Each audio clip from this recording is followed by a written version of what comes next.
Boker Tov, Givrin. Boker Tov. Now, do I ask after an exam, Ma Shlomchem? Lo ra for most of you, okay, and that's not a hoorah, right? Hoorah in Hebrew means it is evil. All right. Well, I'm glad to see that you're still smiling and able to have a little bit of humor after taking an exam like that.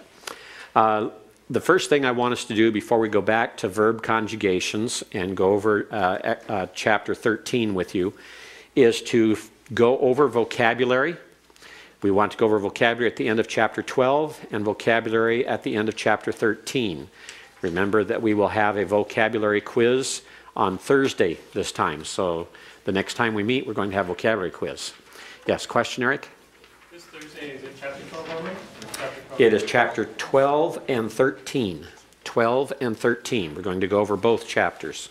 So I start at chapter 12, page 88, and read through these. If you'll repeat the pronunciation after me, lo. Lo means not. It's the negative.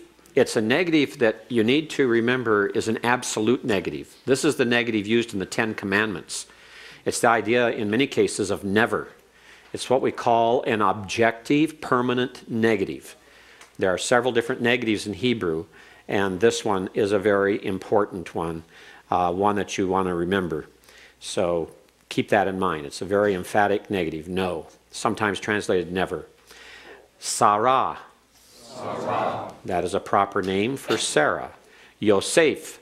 Yosef. Another proper name, Joseph. Eitzah. Eitzah. This is a feminine noun meaning council, not C-O-U-N-C-I-L, a group meeting, but C-O-U-N-S-E-L, meaning that advice that is given. Counsel, C-O-U-N-S-E-L.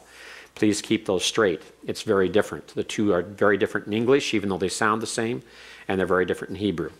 Mitzrayim. Mitzrayim. That is the name for Egypt. Nachash. Nachash. Good, I heard some gutturalization there. All right, means snake or serpent. Zakein. Zakein. As a verb, this means he was old. As a noun, it means elder or old man. Elder or old man. On Thursday, I'm going to teach you a song. It's a song of a young Israeli girl who has her marriage being arranged by her family. And her song is Ach lo zachen, Ach lo zachen. Ach, in this case, is an interjection meaning oh. And lo means what? We just had it right here. Lo means not or no. Zaken, not an old man. All right? It's a cute song, and it has a lot of vocabulary in it that you'll remember as we go along. So we'll learn that on Thursday. Zakein is he was old as a verb, and as a noun it means elder or old man. Bilti means not, except, or without. It's a special negative that's used only in certain situations. Balal. Balal. He mixed or he confused. And in the context, Balal is used of confusing languages, as in Genesis 10 and 11 at the Tower of Babel. Al. Al. This is the other major negative in Hebrew. This is a temporary subjective negative. Temporary subjective negative. If this is used, for example, it is used when Joshua writes in Joshua chapter 1 verse 8, do not fear, do not be afraid. It doesn't mean you are never to be afraid. It means that in this situation you are not to be afraid. And so the Hebrew makes a clear distinction there. So this is the temporary subjective negative, where lo is the permanent objective negative. Something to remember when you're checking the Hebrew and looking at it, because it will help you to better understand the text. Yakol. Yakol. He was able. Chaya. Chaya. He lived or he was alive. Yasaf. Yasaf. He added or he did again. Yarad. Yared. He descended or he went down. Baruch. Baruch. Baruch is actually a participle. It is sometimes used as an adjective, and it means blessed. Blessed. Yaakov Yaakov. means Jacob. Rivka Rivka. is Rebecca. Po Po. means here. H-E-R-E, not H-E-A-R. Haknaini, Hanani. the Canaanites. Lavan Lavan. is the name Laban. Nahor Nahor. is the name Nahor. Notice we have a number of vocabulary that involves proper names. That's because you need to know these proper names to do the exercise. And so keep these in mind for that. Then let's turn to chapter 13, vocabulary, on page 94. And let's go over this, starting at the upper right-hand corner. Hine Hine. means behold. Esov Esov. is hyssop. Hyssop. And it's a plant, a desert plant that grows in the cracks and crevices of rocks and was used in purification ceremonies in the Old Testament. Then we have egudah. Egudah. That is a bundle or a sprinkling bush. That's part of that purification ceremony. Lamor. Lamor. Lamor means saying, but it's also equivalent to a colon. Okay, that doesn't mean it means colon. It's equivalent to a colon. If we're writing in English and we said, he said, we usually use a comma and then have double quotes, I am he. All right? Now, in place of that comma, we might use a colon to indicate what is said. In Hebrew, you would have he said, and then you would have saying, and lamor, saying, would be after you have he said. And so he said, saying, or he spoke, saying, and that saying then is not going to be translated, it's going to be equivalent of a colon. It's like the haughty recitative in Greek that merely introduces what is said and is not translated. It's like a colon. And so lamor is that fashion. It's actually an infinitive form with a lamed preposition. But you need to remember this because it occurs so frequently in Scripture. It occurs literally thousands of times. All right, then we go next. Lamazeh means why in the world. It's not just why. Lama is why. Lamazeh is why in the world. It's an emphatic. It's an emphatic way of saying something. So don't take world literally here as referring to the earth and all it contains. It's used idiomatically in English. We say, why in the world would you do that? Okay? In the world has absolutely no meaning. It's emphatic. It's emphatic. You need in the world, yes, and you need to put it in parentheses or italics to indicate it. Eric, question? No. Okay. And then taval. Taval. He dipped. Ha-Hitti. Ha-Hitti. That's the Hittites. Ha-Emori. Ha-Emori. The Amorites. Saph. Saph. Means bowl. Ha-Hivi. Ha-Hivi. The Hivites. Ha-Perizi. Ha-Perizi. The Perizzites. Again, you need to know these proper nouns for your translation in the exercises. What do you note about these words like Ha-Hitti, Ha-Emori, Ha-Hivi, and Ha-Perizi, and earlier we had Ha-Ka'ani? What do you note about them? They all end in a Hirik Yod. They all end in a Hirik Yod. That is the ethnic ending, like the ites. Okay? If you are in Ivri, you are a Hebrew. The E ending tells you that. All right? It's also used for the language. You're learning Ivri. Actually, in the language, it's Ivrit, Ivrit with a tau on the end. But Ivri is the people, the Hebrews. And then you noted, someone already mentioned, the definite article on these. The Hittites, the Perizzites, the Canaanites, the Amorites, etc. So watch for those. You'll see them as you're doing the exercises. All right, before we go to the exercise, to give you some clues on it, so that you're prepared to do it. It's not due until Tuesday, a week from today.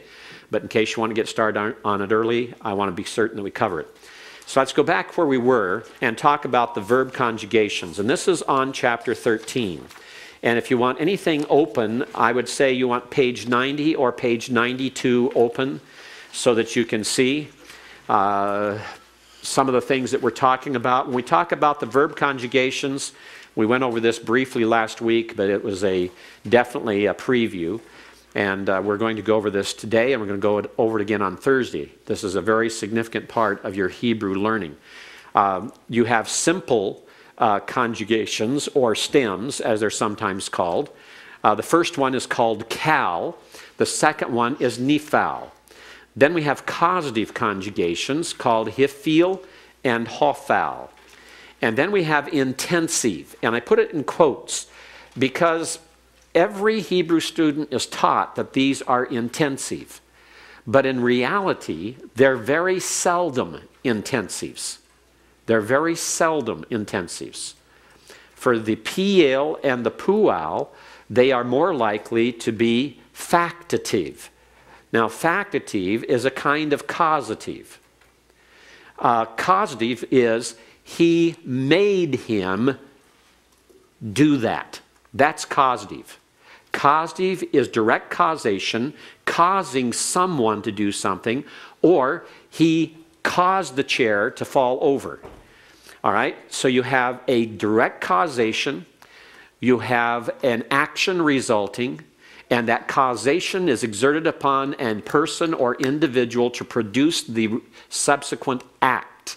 All right? It's causing an act. But the factative means to cause the occurrence of a state. In other words, for example, he sanctified him. That is literally, he made him to enter the state of sanctification. In other words, he brought him to the state of sanctification. He brought him into the state of being holy. So a factative results in a condition. The factative results in a condition, a state of being, such as holiness. All right? Whereas the causative results in an act that is done. Those are the distinctions between causative and factative. Causative causes an act to occur. Causes someone to do something, causes something to do something. Factative brings something or someone into a state of being. All right? That's the distinction. And the piel and pual are really primarily factatives. They're rarely intensive. So don't get into the habit of using some intensive adverb to translate the piel. We'll talk about that more when we get to the piel. The reason I'm starting now is to make certain that you get this from the very start and have a corrective. Because one of my pet peeves is having students just automatically translate the piel and pual with an intensive meaning. And part of that is because of the way they're taught. If you're taught that, of course you're going to do it. So I'm trying to avoid that, and at the same time let you know that in most grammars, they just go ahead and still refer to it as intensive, even though later on they try to disabuse you of that knowledge, but you've already had it ingrained in you from the start. So I'm trying to not ingrain that at the start. The hitpael is also sometimes classified as the intensive. It's more of a reflexive. We'll talk about those in a minute. Simple is like the verbs that we've been memorizing. He wrote, for example, katav. He heard, shamah. He saw, ra'ah. He did, asa. These are all cals that you've been learning for vocabulary. The only different one you've learned is diber, for he spoke, is a piel. But it always has this a, or in some cases where you have a weak letter at the end of a word, like in asa. Remember, that is a weak, it is a weak letter in that it is a guttural. And a comet's hey is just like a vowel. And we transliterate this way. We don't even put an H on it because the hey is silent. And so in that situation, the pathek that is normally in that last syllable in cal verbs is instead changed to a comets because it's an open accented syllable. It doesn't conclude in a consonant. So it's open accented. That pathek has to be heightened. But these are all cal verbs. And notice those A-class vowels being used there. Now, that's not the only pattern of vowels that will be found for cal. But this will take care of over 80% of all the verbs you find in the Hebrew Bible that occur in cal are occurring with this pattern. A comet's comets if you have a weak letter, or a comet's pathek if they're both strong, like here. We have pa'al, he made, he did, which is a synonym of asa. Shamer, he kept, or he guarded. Pakad, he visited, or he judged. The nifal is the passive of the simple. So nifal means it was done, or he was made. Nishmer, it was kept, or he was kept, he was guarded. Nifkad, he was visited. All right? Passive. Nifal is passive. Notice the forms. If you know the name, you've got the game. All right? Learn the 7 names. If you learn the 7 names, you'll have no problem. The only one that doesn't fit its name is the cal. And why in the world they named it cal instead of pa'al, I'll never figure, I don't know. But the cal is the lightest form. It is the one without infixes, without prefixes, and therefore they called it cal because cal means light. L-I-G-H-T, light in weight. It means that which is fast and quick. And so that's why it's named. But notice, if you know the name, nifal, just listen to the pronunciation. Nifal, nishmer, nifkad. They all follow the same pattern. They all have an N-I prefix, ni. And they all have an a at the end. Nifal, nishmer, nifkad. If you know the name, you can recognize the form. You don't need to memorize all those paradigms in the back of your textbook in order to learn these. Just learn the names. Which is easier, to memorize all those paradigms in the back, page after page after page, or just to learn the names, the 7 names? I guarantee it's easier to learn the 7 names. Question, sir? Yes, sir. Is the hierarch always the pointing underneath the new? Yes. Unless you have something else going on, like a guttural, that might change things. There are some rare exceptions, but that's the primary thing. Yes, that's what you're going to look for. All right? Yes, sir. Did you say why we do the translation in like past tense, he was something rather than he is? That is just a mere means of trying to get you to understand the verb and to also make a distinction later when we get into another form of the verb. But keep in mind that time is determined by context and context alone. All right? All right, the hifil is the causative. And notice how it's spelled there. It has a hey with a hierarch. That's the he part. And then it says feel. And notice it has a hierarch yod infix between the 2nd and 3rd letters of the root. The root is pa'al. The hifil is hifil. Just sounds exactly the same. Hifil, hifil. Hishmir, hishmir, and hifkid. They're all the same. If you know the name hifil, you can recognize these forms. They stand out. They jump off the page at you. All right? Hafal. Hafal is a kametz hatuf. It's an closed, unaccented syllable. Hofal. That's why it's spelled with an H-O. Hofal, Hoshmer, Hofkad. Take any three letters of any verb that you have, and you can form this very easily. And you can recognize it. Okay? It follows the same pattern. And then the Piel. Notice how it changed here. It's the very name. Pa'al becomes Piel. Notice the E-A. E-A. The difference is when you have a radical that does not refuse doubling, like that ayin refused, then you have a doubling dagish placed in it. So it's shimer. Shimer. So it has these characteristics that you have a doubling dagish in the second root letter, if at all possible. Pikade. Pikade. And then we have pu'al. And the same thing occurs. A doubled middle letter of the root. But notice this, the name is pu'al. You have pu'al, shumer, pukad. Notice it has the same exact pattern. If you have difficulty with these, it may be because you have difficulty still recognizing the vowels and the letters.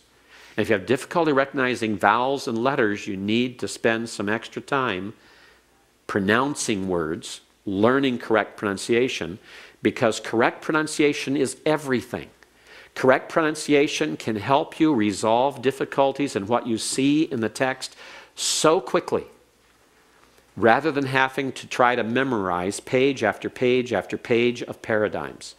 Just correct, simple pronunciation and correct memorization of these names. The Hith-Pa'el, notice it looks just like it sounds. Hith-Pa'el, it has a Hith prefix, and it has the A'el, and notice it's one of these that are intensive or factative, and so the second root letter has a dagish in it. Now, some of you are saying, but wait a minute. The example you have here on Hishtamer doesn't have Hith, it has Hish. But this is for Shamer. Shamer. And what's happened here is in the Hebrew, they do not like having a tau before a sheen. To them, that does not sound right. So they reverse the two letters. And so it becomes Hishtamer. And they'll do that with anything that is a sibilant. A sibilant is an S sound. Okay? It includes Z, it includes Sade, Sin, Shin, Samik, and Zayin.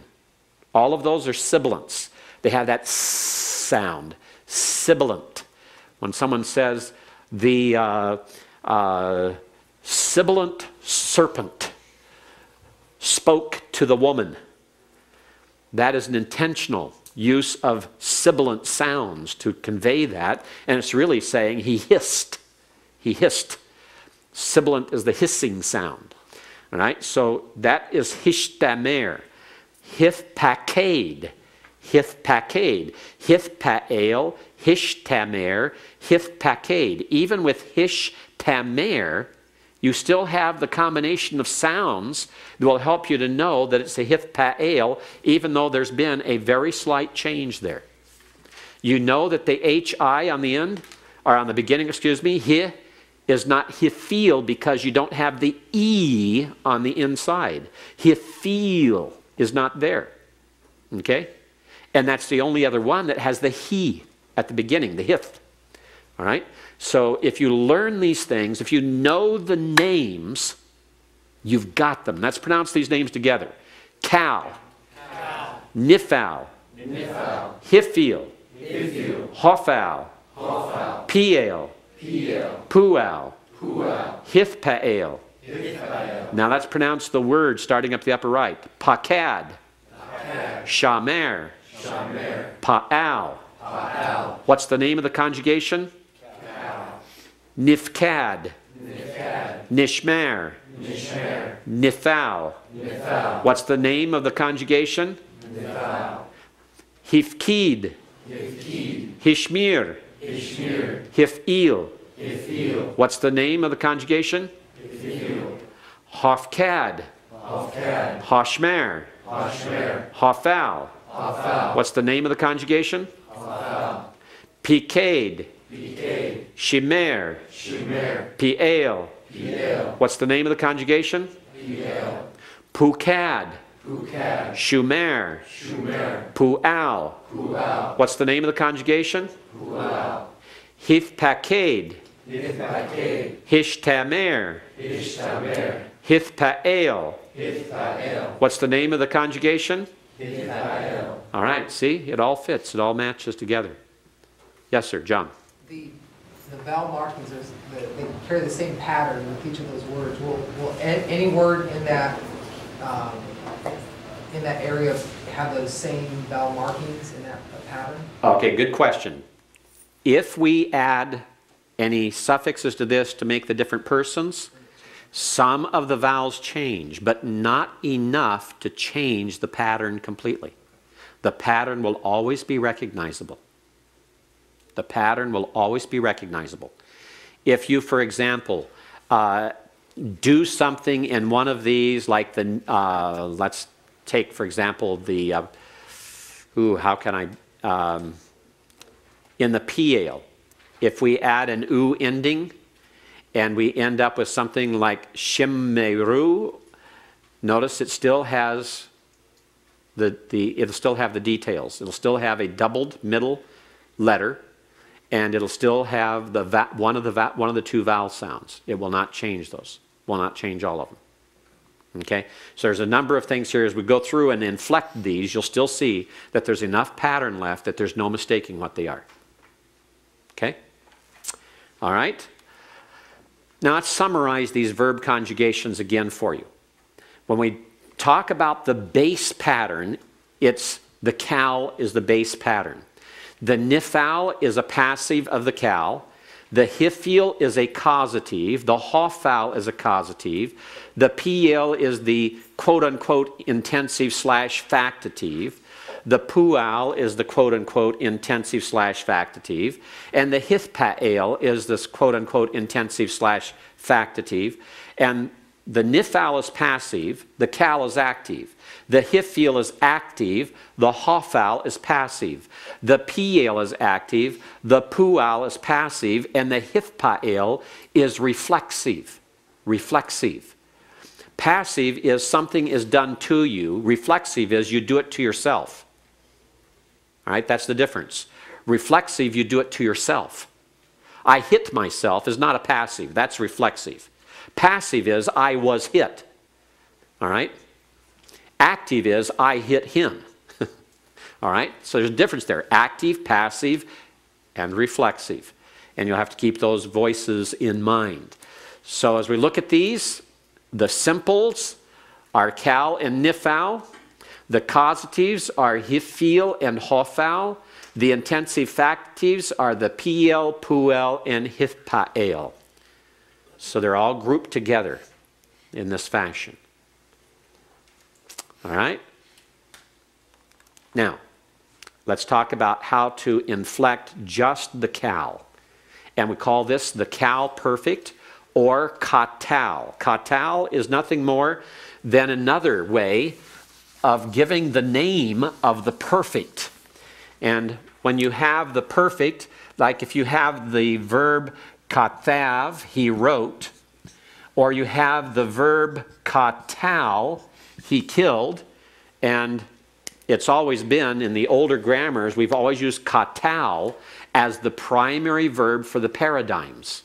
And that's why we talk about things being katal and yiktol and everything else, is that's the form that has been used in the primary paradigm, because pa'al, that was used by the Arab grammarians that put together the original grammars, pa'al has this weak radical in the middle. It has the ayin, a guttural, that affects things on the forms of the words because it rejects doubling. So the piel, puel, and hithpael, it changes the form because it rejects the doubling. And so you have all these problems created by having a guttural. So they said, let's get rid of a guttural. Let's get what we call a strong form of the verb. Weak verbs are verbs that have gutturals in them. Strong verbs are those that do not have gutturals. Now, there are a couple of exceptions. We'll talk about those later on, of other weak verbs that look like they might be strong. But basically, that's the basic distinction. All right? So they chose a strong verb. The strongest verb, the verb that occurs most often as far as having all 7 different conjugations involved, is katal. So they chose it. So this is called the perfect. This is a cal perfect third masculine singular. This is a cal perfect third masculine singular. So they chose this and said, okay, let's call this katal. And katal is saying the same thing as perfect. Now, when we call the verb in Hebrew a perfect, we're not talking about a perfect as in Greek. A perfect in Greek means an action that was completed in the past but has continuing results. That is not how the word perfect is being used here. And because of that confusion, then many are saying, let's forget calling it a perfect, let's call it the katal. In other words, just take a form of it like we created the 7 conjugation names. Nifal is from nifal, all right? So katal means perfect. It's that form of the verb called perfect. Another way of referring to this is it is the suffix conjugation.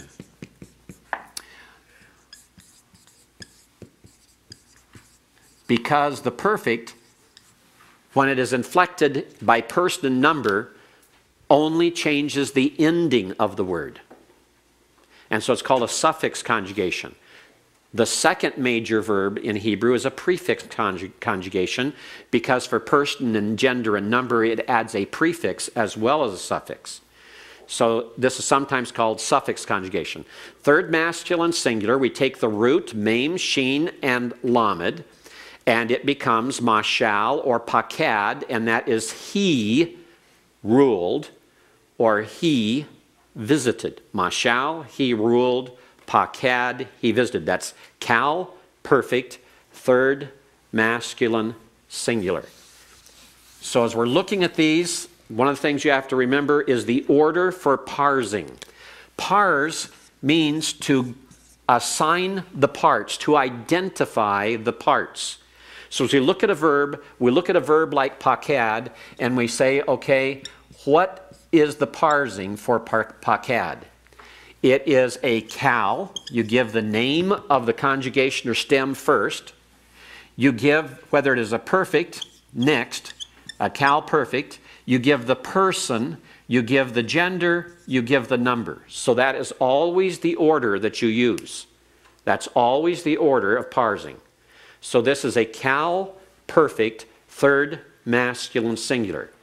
Or if you're taking it from someone else, we'll say it's a cal katal third masculine singular. Or someone else say it's a cal suffix conjugation third masculine singular. Okay? Everyone clear on that? Do you have any questions on that? Yes, Kelly. Do you want us to say perfect is what you yes, use perfect because it is the one that is most universally utilized. It's the one most universally utilized. Okay? You'll have me over and over again using katal to indicate it because of a desire to make certain you don't get locked in to the perfect in the concept that you have it in Greek or in English. Okay? All right, let's go to the third feminine singular. Third feminine singular, take the same root letters and it becomes mashla. Now the reason for the X's on the screen there, those represent the form of the personal pronoun. Third masculine singular personal pronoun is who. It doesn't affect the verb form at all. The verb form has no suffix. He, third feminine singular, Hebrew, doesn't affect the feminine at all. The feminine here takes the same thing we see as a suffix on a feminine noun, a comets hey. So that's why the X is there. Notice that it becomes mashla. Okay, mashla. Mashallah and pakada. Pakada is she ruled, she visited. Notice that the pathic is reduced to a schwa when you add that. Notice that if you're going to maintain the one key vowel, the comets, it's got to have an accent by it. So you have a metheg there beside that comets in order to keep that syllable open so it can keep the long characteristic vowel of the cow. So this goes back to John's question. When we start adding suffixes, are there changes? Yes, but notice the change here maintained that long comets under the first letter. All right? And we know it's not nifal because it doesn't have ni on it. We know it's not hifil because it doesn't have a he on it. We know it's not hofal because it doesn't have a ha on it. We know it's not p-ale because it doesn't sound like p-ale. All right? Mashallah does not sound like p-ale. And there's no doubling dogish in that second root letter. Pu-al doesn't sound like that either. Hith-pa-ale. We know it's not hith-pa-ale. It doesn't have a hith on the front of it. All right? It's kind of like the, what do you call that? Lisping snake. Hith. All right? You notice it has nothing on it. Therefore, it is the cow. See how simple it is? It's cow. It doesn't fit any other name that you've learned for the 7 conjugations. You don't have to learn all the forms of those conjugations. You just have to learn this form because all of them take exactly the same suffixes. All of them take the same suffixes. John? Okay, we know it's a cow because of the ah Yes. sound there. We know it's a feminine because of the ending and the singular. Correct. How do we know it's a perfect? You know it's a perfect because it has only suffixes. Okay, that's why I call it a suffix conjugation. All right. Second masculine singular, you go now to the personal pronouns which will apply. You learned atta, atta. So it becomes mashalta, mashalta, and pakadta. You ruled, you visited. Notice the ending, the suffix. That suffix is not found on any other verb except a perfect. Okay? Second feminine singular. We take at. So it becomes mashalt.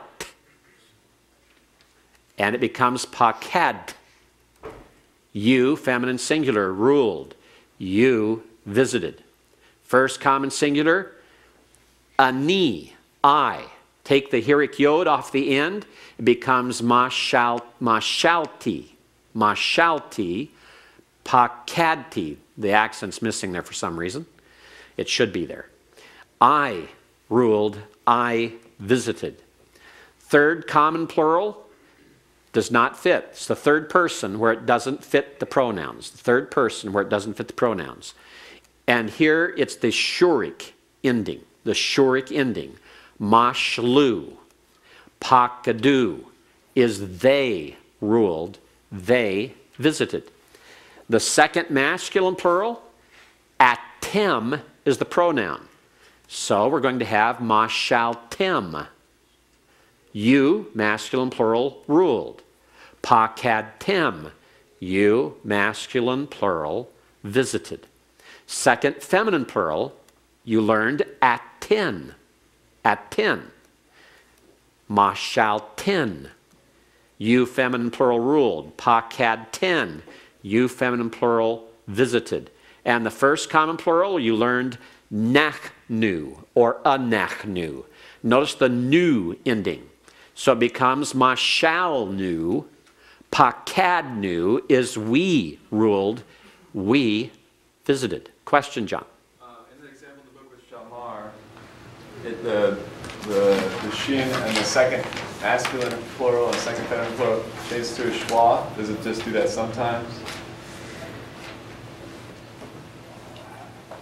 I will have to check that out and find out why we have the two different ones.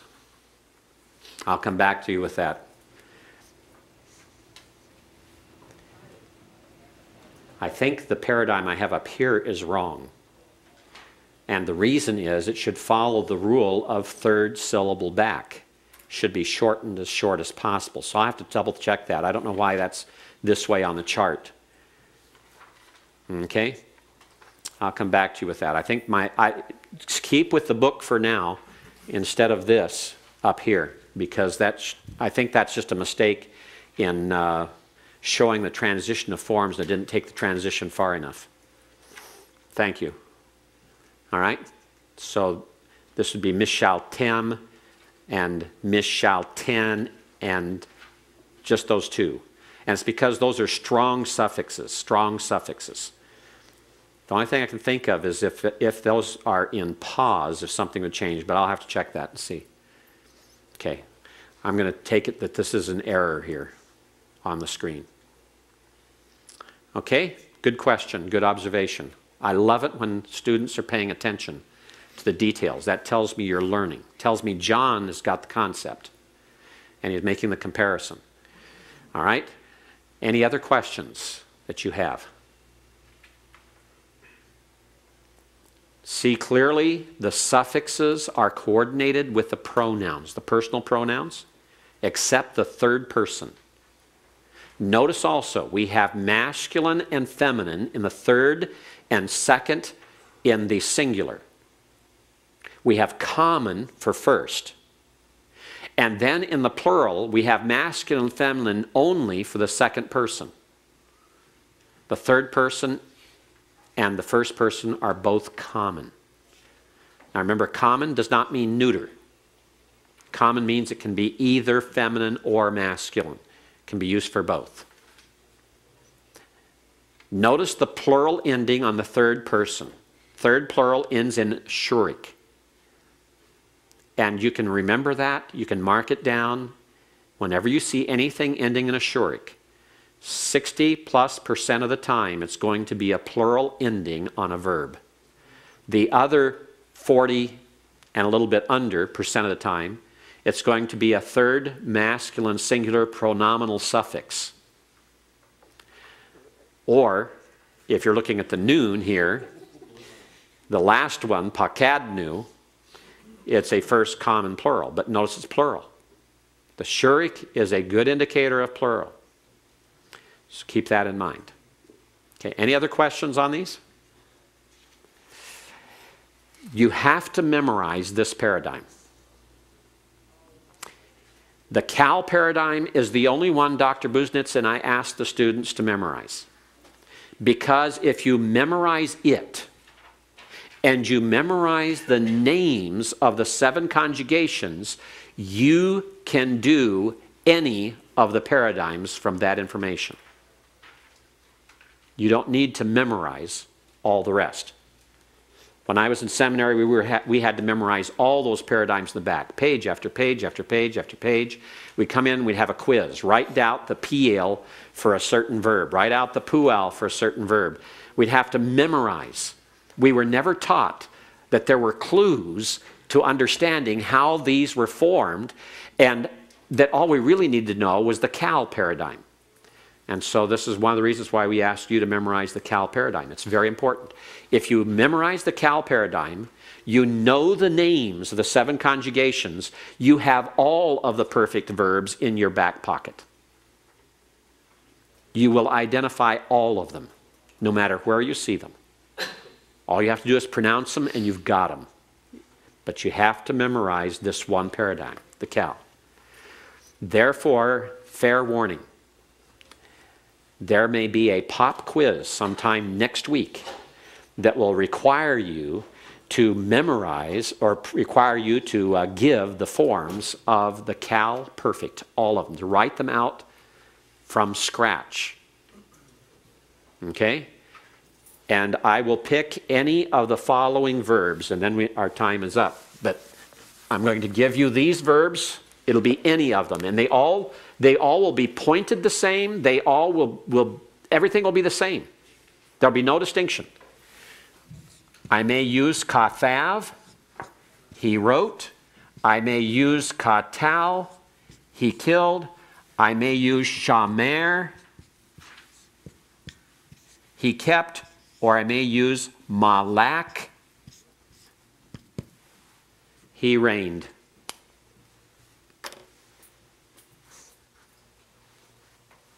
Okay? Now, I have to remember on malak, is when the kaf is not final, it's not a final form. That's all it is. It's still the kaf is still there, right here. All right, those are the 4. So practice doing these 4. Memorize it and practice writing them out. Write out all, there's 1, 2, 3, 4, 5, 6, 7, 8, 9 forms.